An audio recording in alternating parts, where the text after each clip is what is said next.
Hindi available ang cash on delivery sa payment option. Bakit ganon? Tara, alamin natin.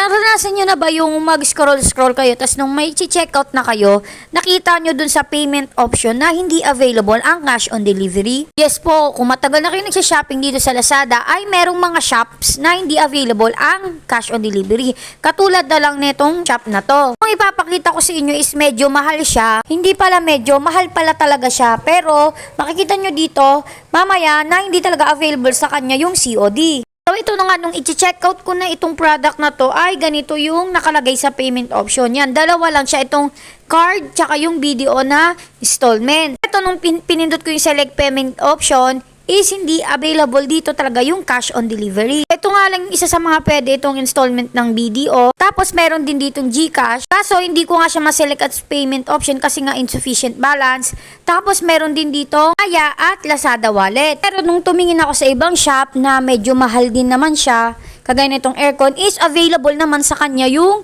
cash on delivery.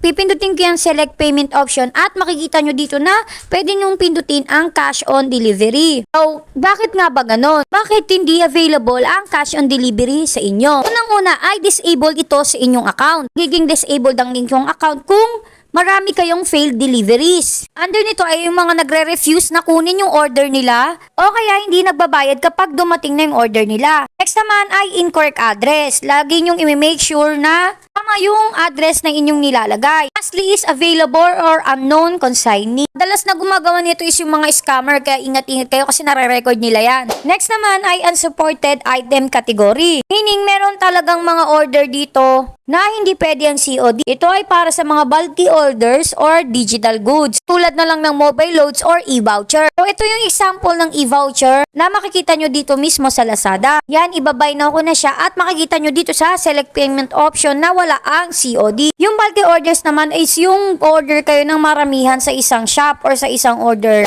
Lastly ay maximum COD threshold. Meaning ay meron lang silang amount na hanggang saan lang yung pwede mag-COD. Kapag lumagpas ka na ay hindi ka na makakapag-COD. Sabi sa Lazada na 25,000 lang daw at hindi lang tataas sa 25,000.